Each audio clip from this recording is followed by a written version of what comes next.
Hello दोस्तों, welcome back to our YouTube channel. तो दोस्तों, आज हम बात करने वाले यूपी पुलिस कांस्टेबल 2024 में जो पेपर हुआ था शिफ्ट जो है ये। तो ये 17 फरवरी 2024 का पेपर है। 17 फरवरी 2024। तो पहले क्वेश्चन की बात करते हैं हम। पहला क्वेश्चन है, ग्रेट बैरियर रीफ निम्नलिखित में से किस देश के तट पर स्थित है? कौन सी बात कर रहा है? ग्रेट बैरियर रीफ की बात कर रहा है। ग्रेट बैरियर रीफ निम्नलिखित में से किसके तट पर है?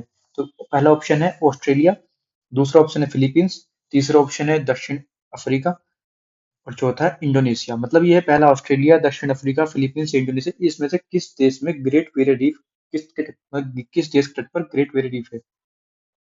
तो आपको बताना है किस देश के तट पर। तो पहला ऑप्शन सही है ऑस्ट्रेलिया। तो ग्रेट बैरियर रीफ की बात करते हैं तो ऑस्ट्रेलिया। हम लोग आज किससे ला के बैठते हैं? जो लोग ग्रेट होते हैं और उनके लिए कोई बैरियर नहीं होता, हम उससे बोले साहब 5,000 रुपये चाहिए, वो दे देगा। उसके लिए कोई बैरियर नहीं है, क्यों चाहिए, क्या चाहिए, मतलब वो ग्रेट आदमी है। आपको समझता है कि आप 5,000 मांग रहे हैं तो कुछ जरूरत होगी। एज ए एग्जाम्पल आप याद रख सकते हैं। ये नहीं कि पैसे देने वाला ही ग्रेट होता है, नॉर्मल सी बात है। 62 क्वेश्चन की बात करते हैं। निम्नलिखित में से कौन 1946 में, कब 1946 में भारत की संविधान सभा के अध्यक्ष थे? संविधान सभा के अध्यक्ष की बात कर रहा है, बात कर रहा है 1946 की। तो आपको पता होगा कौन थे ये। तो इसके होंगे डॉक्टर राजेंद्र प्रसाद। अब बहुत से आदमी डॉक्टर बी आर अम्बेडकर लगा देंगे एकदम से, यही होंगे, नहीं, ये थे डॉक्टर राजेंद्र प्रसाद। 1946 की बात कर रहा है। ठीक है, और हमारा संविधान लागू कब हुआ था? 1950 में। सबको पता है 26 जनवरी 1950 को। अब बात करते हैं 63 क्वेश्चन की। 63 क्वेश्चन है, प्रयाग प्रशस्ति की रचना निम्नलिखित में से किसके द्वारा संस्कृत में लिखी गई थी? तो प्रयाग प्रशस्ति को संस्कृत में किसने लिखा था? मेन बात है ये लिखा था हरि शेर ने। हरि शेर मतलब हरि के टाइम से चलती है संस्कृत की भाषा, और प्रयाग में मिलते हैं हमारे हरि। संस्कृत भाषा कब से चलती है? हरि की जब टाइम चलती है, हरि मतलब भगवान के टाइम से चलती है, और भगवान का मिलते हैं प्रयागराज में, आपको पता होगा। 64 की बात करते हैं। निम्नलिखित में से कौन सी भारत के पूर्वी तट पर स्थिर खारे पानी की सबसे बड़ी लैगून झील है? खारा पानी भी बोल दिया और साथ में लैगून भी बोल दिया। देखो, खारा पानी भी और लैगून भी। तो 64 का आंसर होगा चिल्का झील। पता है आपको भारत की सबसे बड़ी खारे पानी की झील है चिल्का झील। सबसे बड़ी लैगून झील कौन सी है? चिल्का झील। और खारा पानी लैगून दोनों एक साथ बताया तो भी चिल्का झील। श्वेत प्रकाश कितने रंगों से मिलकर बना होता है? श्वेत मीन्स होता है सफेद। सफेद प्रकाश कितने रंगों से मिलकर बना होता है? 7 रंग होते हैं। सफेद रंग के अंदर 7 के 7 रंग होते हैं। और आपने सुना होगा प्रिज्म, प्रिज्म में से एक व्हाइट किरण की उसे निकालेंगे तो सारे 7 में चेंज हो जाएंगी। ठीक है, तो श्वेत रंग में हमेशा 7 रंग होते हैं, याद रखने वाली बात है। नेक्स्ट क्वेश्चन की बात करते हैं, क्वेश्चन नंबर 66। 66 की बात करते हैं। निम्नलिखित में से किसके द्वारा निर्मित समुद्र के एक संकीर्ण चैनल श्रीलंका और भारत को अलग करता है? बहुत पूछता है श्रीलंका और भारत को अलग करने वाला कौन सा चैनल है? तो है पाक जलजमरू मध्य या मन्नार की खाड़ी। Option number D. क्या है? पाक जलजमरू मध्य या मन्नार की खाड़ी। नेक्स्ट क्वेश्चन की बात करते हैं, क्वेश्चन नंबर 67। इसमें बात करते हैं, सोनपुर पशु मेला हर साल भारत के, सोनपुर पशु मेले की बात कर रहा है, और किस राज्य में आयोजित होता है? मेन बात ये पूछ रहा है बस। तो सोनपुर पशु मेला कैसा कार्यक्रम है? सांस्कृतिक कार्यक्रम है। और किस राज्य में होता है? तो ये होता है बिहार राज्य में। इसका आंसर नंबर है बिहार। ठीक है, ऑप्शन नंबर बी। अंगूर की खेती, अच्छा पहले याद कर देता हूँ उसको। सोनपुर, तो सोनपुर पशु मेला कहाँ होता है? बिहार। हम लोग, आपको सुना होगा, बिहार से बहुत से लोग पहले यूपी में आते थे, राजस्थान में जाते थे काम करने के लिए, और हमसे लोग उनसे क्या काम कराते थे? पशुओं का काम कराते थे। तो पशु मेला बिहार के लोग, ऐसे याद रख सकते हैं, ऐसे रिलेट करने के लिए है। आप सब जानते होंगे जो आपके आसपास चीजें होती हैं वो हमें जल्दी याद रहती है लंबे समय के लिए। तो अंगूर की खेती की बात कर रहा है। उपज और कटाई को निम्नलिखित में से किसके नाम से जाना जाता है? मतलब मेन क्वेश्चन यही पूछना चाह रहा है कि अंगूर की खेती को किस नाम से जानते हैं? बीटी कल्चर के नाम से जानते हैं। पीसी कल्चर क्या होता है? रेशम का उत्पादन होता है। सीरी कल्चर क्या होता है? और हार्टिकल्चर क्या होता है? ये आपको कमेंट बॉक्स में बताना है। 69 की बात करते हैं। बेला डीला की पहाड़ियां बैल के कुबड़ की तरह, बेला डीला की पहाड़ियां बैल के कुबड़ की तरह दिखती हैं। बिल्कुल सही बात है। पहाड़ियों की यह श्रृंखला भारत के किस राज्य में स्थित है? बेलाडीला की पहाड़ी, मेन चीज है बेलाडीला की पहाड़ी भारत के किस राज्य में स्थित है? तो बेलाडीला की पहाड़ी जो भारत के छत्तीसगढ़ राज्य में स्थित है। बेलाडीला, बेलाडीला मतलब कहते हैं कि आजकल लोग 36 गाड़ी लेके जाते थे, पुराने जमाने में लोग 36 तरह की बैल गाड़ी लेके जाते थे, तो उसको बोलते हैं बेलाडीला। ठीक है, नेक्स्ट क्वेश्चन की बात करते हैं 70। भारत में जनगणना संगठन के लिए सर्वोच्च पद कौन सा है? जनगणना संगठन के लिए सर्वोच्च पद कौन सा है? तो जनगणना संगठन की बात की गई है और उसमें सबसे हाईएस्ट रेपुटेशन मतलब पद जो होता है उसकी बात की गई है। हाईएस्ट वाला जो होता है किसका? जनगणना का। ये होता है महारजिस्ट्रार और जनगणना आयुक्त, ये होता है भारत का। महारजिस्ट्रार और जनगणना आयुक्त, ठीक है। क्या बोलते हैं इसको, महारजिस्ट्रार और जनगणना आयुक्त। और जनगणना कितनी टाइम में होती है, 10 साल में एक बार। इस बार क्यों नहीं हो पाई, कोरोना की वजह से, ठीक है। अभी 2011 वाली जनगणना के आंकड़े ही चल रहे हैं। Question number 71।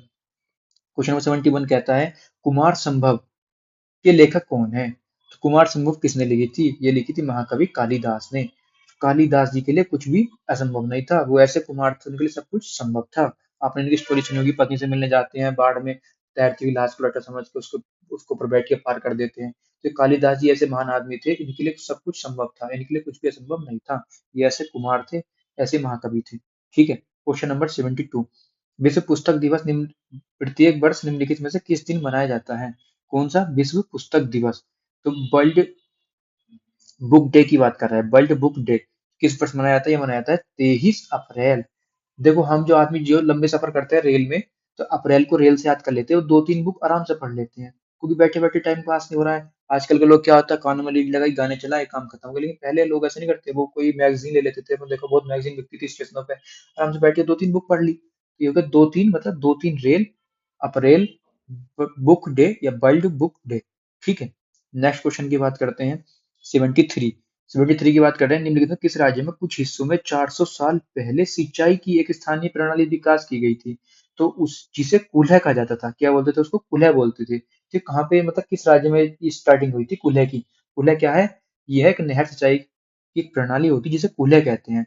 अब इसका आंसर क्या है, तो इसका आंसर है गुजरात, कर्नाटक या केरल। इसका आंसर हिमाचल प्रदेश। जैसे हम लोग सुना होगा बचपन में, हम लोग खूब गर्मी में नहाने जाते थे, चल नहर पे चलना नहाने, तो चल कहाँ, नहर पे, चल कहाँ, नहर पे, तो नहर हिमाचल, ठीक।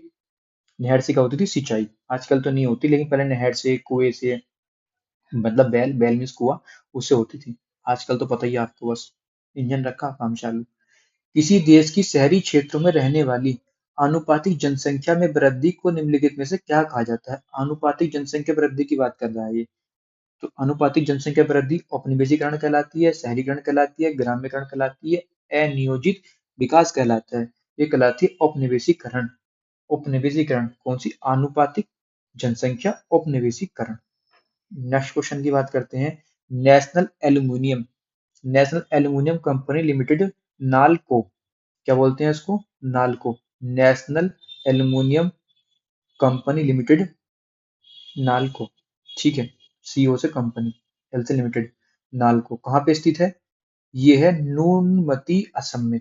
नूनमती, national aluminium Noonmati, national aluminium Noonmati, Assam. Next question की बात करते हैं, क्वेश्चन नंबर 76। 76 की बात करते हैं, WHO का जो मुख्यालय है, देखो वर्ल्ड हेल्थ ऑर्गेनाइजेशन बोलते हैं इसको, ये कहाँ पड़ता है। हर आदमी, हर एक जना क्या चाहता है, जीना चाहता है, हेल्थ चाहता है, हर एक जना क्या चाहता है, हेल्थ चाहता है। स्विट्जरलैंड, ठीक है। स्वीट सी बात है, हर एक जना क्या चाहता है, हेल्थ चाहता है, स्वीट सी बात है। सुरहा ताल प्रसिद्ध अभ्यारण्य, कौन सा ताल की बात कर रहा है, सुरहा ताल की बात कर रहा है ये। अब ये प्रसिद्ध अभ्यारण्य जो है, जिसमें साइबेरिया और अन्य ठंडों के कई प्रवासी पक्षी पाए जाते हैं। तो पूछ सकता है साइबेरिया या अन्य कई प्रवासी पक्षी कहाँ पाए जाते हैं, पाए जाते हैं सुरहा ताल में। कहाँ पाए जाते हैं, सुरहा ताल। और सुरहा ताल कहाँ पाया जाता है, तो किस जिले में है, उत्तर प्रदेश के, उत्तर प्रदेश में तो है, लेकिन उत्तर प्रदेश किस जिले में है, तो ये है बलिया जिले में। कहाँ है, बलिया जिले में। देखो मैं आपको टाइम बचा रहा हूँ, मैं से नहीं 4 ऑप्शन पढ़ूंगा फिर आंसर बताऊंगा, पता है कि आपको 4 ऑप्शन दिख भी रहे हैं, जो सीधे सीधा आंसर है वो बता रहा हूँ। जो यहाँ पे ये चीजें होती है याद कराने वाली, मैं याद करा देता हूँ रिलेट करके, ठीक है। चीजें मतलब आपका रिपीट भी हो जाएंगी, याद भी हो जाएंगी, और आपको एक आइडिया हो जाए किस तरह से क्वेश्चन यूपी पुलिस में पूछे गए थे। जीएस के 2024 का ही पेपर है, 17 फरवरी का। 78 क्वेश्चन की बात करते हैं। 78 क्वेश्चन है, निम्नलिखित में से कौन सा सोशल मीडिया प्लेटफॉर्म पेशेवर नेटवर्किंग और नौकरी तलाशने के लिए सबसे उपयुक्त है। मतलब नौकरी तलाशने के लिए सबसे उपयुक्त है। एक नेटवर्क है जिसकी बात है नौकरी तलाशने के लिए। इंस्टाग्राम पे कोई नौकरी मिलती है, नहीं। फेसबुक पे कोई नौकरी मिलती है, नहीं। स्नैपचैट पे मिलती है, नहीं। ये मतलब बता रहा हूँ, आप सबकी यूज करते हैं, लेकिन लिंक्डइन पे नहीं करते आप यूज, क्योंकि इस पे नौकरी मिलती है। आपको तो खाली स्क्रॉल कर करके अपनी जिंदगी बर्बाद करनी है। 4-5 साल बाद देखना कि ये क्या हो गया, काश उस टाइम पे इंस्टाग्राम से बाहर निकल जाते तो आज वर्दी में होते। नेक्स्ट क्वेश्चन की बात करते हैं। Next question 79। उत्तर प्रदेश में स्थित भदोही निम्नलिखित में से किस कला के लिए प्रसिद्ध है। 79 क्वेश्चन है, उत्तर प्रदेश में भदोही निम्नलिखित में से किस कला के लिए प्रसिद्ध है। तो भदोही जिले की बात कर रहा है, तो भदोही जिले में से क्यों फेमस है? तो भदोही जिला जो फेमस है, ये है कालीन बुनाई के लिए। कालीन भैया सुना होगा ना? कालीन भैया की जो एक सीरीज आई थी, सबने देखी होगी, मुन्ना भैया कालीन भैया। तो ये कहाँ है? थे कालीन भैया कहाँ है? भदोही। भद्दे आदमी, ऐसा तैसा बड़ा ही भद्दे आदमी, जिसको मन करा उसे तोड़ दिया, फोड़ दिया, उठा लिया, कट्टे बेच दिए, हाथ पैर टूट गए, मतलब जो मन मारा इतना भद्दा काम करा कालीन भैया ने। लेकिन फिर भी हम आदमी सोचते हैं बहुत फेमस आदमी है, बड़े मजे के आदमी यार, पावरफुल आदमी है। तो नेक्स्ट क्वेश्चन की बात करते हैं। निम्नलिखित में से कौन सा उत्तर प्रदेश का राज्य जो है वो वृक्ष है? कौन सा उत्तर प्रदेश का राज्य वृक्ष है? उत्तर प्रदेश का जो राज्य वृक्ष है उसका नाम बताना है। अब देखो पढ़ने वाला, कौन सा उत्तर प्रदेश का राज्य वृक्ष है, तो उत्तर प्रदेश का राज्य वृक्ष क्या है वो बताना है। और पता है, अशोक का पेड़ या बरगद का पेड़? जल्दी बताइए। अशोक का पेड़, बरगद का तो है नहीं भाई साहब। बांस का तो उल्टे बांस बरेली को अलग कहावत है। ठीक है, नेक्स्ट क्वेश्चन की बात करते हैं, क्वेश्चन नंबर 81। निम्नलिखित में से उत्तर प्रदेश का कौन सा प्रसिद्ध लोक नृत्य धान और मक्के की खेती के दौरान किया जाता है? एक नृत्य है जो कब होता है? जब धान और मक्के की खेती होती है, वो तब होता है नृत्य। उस नृत्य का नाम है हुरका बैल, हुरका बोल, हुरका बोल। नृत्य करते हैं धान और मक्का, धान हुरका। तो कहते हैं हुक्का लिया, तो धान, धान तो भर के नहीं लाते हुक्के में, धान भर के लाते हैं नहीं, क्योंकि धान लाएंगे गले में पहुंच जाएंगे। धान कैसे होता है? ऊपर से मतलब वो तो होता है, वैसे एक छिलका जो होता है एकदम चिपक जाता है गले में। कभी चावलों में आपको चलाएगा गले में तो बड़ा नीचे चिपक जाता है, निकलता बहुत मुश्किल से। ऐसे ऐसे करते हैं हुक्का भरने के लिए, उन्हें जो धान भर दिया उसमें हुक्के में, उसने जैसे सांस लिया, सारे धान चिपक गए गले में जाके। अब भाई यार ये क्या हो गया? याद रख सकते हैं, नॉर्मल है, जिसको नॉर्मल वैसे ही याद हो तो अच्छी बात है। Question number 82। बनारस हिंदू विश्वविद्यालय की स्थापना पंडित मदन मोहन मालवीय ने निम्नलिखित में से किसके सहयोग से की थी? बनारस हिंदू विश्वविद्यालय की जो स्थापना की थी, वो पंडित मदन मोहन मालवीय ने नहीं की थी। ठीक है, उनके साथ में एक आदमी और थे, उस आदमी का नाम पूछा है कि दूसरे आदमी कौन थे जिन्होंने इनको सपोर्ट किया था, काय के लिए? बनारस हिंदू विश्वविद्यालय की स्थापना के लिए। तो वो आदमी थे डॉक्टर एनी बेसेंट। कौन थे? Doctor Annie Besant. एक तो मदन मोहन मालवीय, मदन मोहन मालवीय ट्रिपल एम, और एनी बेसेंट। ठीक है, एम के बाद क्या आता है? एन, तो एन से एनी बेसेंट, एम के बाद क्या आता है? एन, एनी बेसेंट, याद रख सकते हैं आप। ठीक है, क्वेश्चन नंबर 83। मथुरा निम्नलिखित में से किसकी जन्मस्थली है जिसे ब्रजभूमि के नाम से जाना जाता है? आपको सबको पता होगा, ये तो बताने वाली बात है नहीं। भगवान कृष्ण की है मथुरा, वृंदावन, इसलिए फेमस है, कृष्ण जी का वहाँ पे जन्म हुआ था। अकबर का मकबरा, एक जो भगवान ने लीला करी थी अपनी। अकबर का मकबरा निम्नलिखित में से किस स्थान पर स्थित है? अकबर के मकबरे की बात की गई है, तो अकबर का मकबरा आप सबको पता होगा, तो फेमस भी है सिकंदरा में। सिकंदरा में, क्योंकि अकबर चाहता था सिकंदर बनना, लेकिन सिकंदर वो नहीं बन पाया, तो सिकंदर अपना अपना अलग आदमी था, अकबर अपना अपना अलग आदमी था। तो अकबर क्या बनना चाहता था? सिकंदर। मतलब सिकंदर में क्यों बोलना चाह रहा हूँ? सिकंदर जी जैसा नहीं था, उसके समकालीन नहीं था, मैं इसलिए बोलना चाह रहा हूँ सिकंदर जैसे पूरे विश्व को जीत लिया था, ऐसे अकबर का था कि मैं सबको जीत लूं। ऐसे नॉर्मली याद रख सकते हैं आप, अकबर का मकबरा सिकंदरा। ठीक है, क्वेश्चन नंबर 84 हो गया। अब बात करते हैं 85 की। 85 में है, विमुद्रीकरण को निम्नलिखित में से किस नाम से जानते हैं? विमुद्रीकरण जानते हैं आप? मतलब मुद्रा को फिर से स्टार्ट करना से, अभी अब ये हुआ था पिछले 2000 के नोट चले बंद हो गए, 1000 का नोट बंद हो गए, 500 के चले, 500 वाला वाला बंद हो गया, नया चला। जैसे क्या बोलते हैं? विमुद्रीकरण मतलब मुद्रा का चेंज करना, उसको मतलब एक तरह से अपडेट करना, ऐसे कह सकते हैं आप नॉर्मल भाषा में। तो क्या होता है, उसको बोलते हैं, वो कभी होगा जब नोट बंद होंगे। जैसे पहले पुराना 500 नोट बंद हो गया, नया नोट आ गया, 1000 का बंद हो गया था, फिर 2000 का आ गया, अब 2000 का भी बंद हो गया। ये सब क्या है? विमुद्रीकरण है। मतलब पहली वाली मुद्रा को रोक के उससे नई मुद्रा चला दी, विमुद्रीकरण हो गया। ठीक है, 86। उत्तर प्रदेश राजस्व, उत्तर प्रदेश राजस्व संहिता 2006 के अनुसार एक अवधि या एक पट्टे, वचनबद्ध या अनुदान के तहत धारित भूमि खंड को निम्नलिखित में से क्या कहा जाता है? एक अगर वचनबद्ध या अनुदान के तहत जो धारित भूमि खंड है, भूमि के पट्टे उट्टे नहीं कहते, जितने नॉर्मल भाषा में कहते हैं पट्टे कट गए, पट्टे कट गए वाली चीजें होती है, पट्टे काट दिए पटवारी ने, वो वाली चीज की बात, उसे बोलते हैं होल्डिंग या धरती। क्या बोलते हैं? Holding and rating. आप कैसे रख सकते हैं? वचनबद्ध, किसी को वचन दे रखा है, वचनबद्ध है, तो होल्ड कर रखा है कि साहब मैंने उसे वचन दिया, मैं तो उसी दूंगा पट्टा काट के। ऐसा नॉर्मल याद रख सकते हैं। यूपीएसएसएफ का पूरा नाम बताइए। यूपीएसएसएफ का पूरा नाम मतलब फुल फॉर्म पूछिए किसकी? यूपीएसएसएफ की, तो इसका होता है Uttar Pradesh special security force, ये वाला Uttar Pradesh special security force. ठीक है, यूपीएसएसएफ। नेक्स्ट की बात करते हैं। निवेश मित्र मोबाइल एप्लीकेशन भारत के निम्नलिखित में से किस राज्य की पहल है?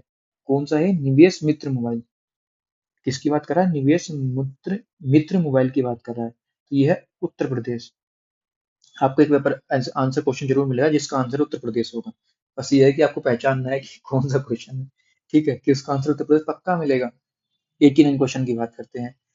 कौन सा वाक्य जीएसटी के लिए सही नहीं है?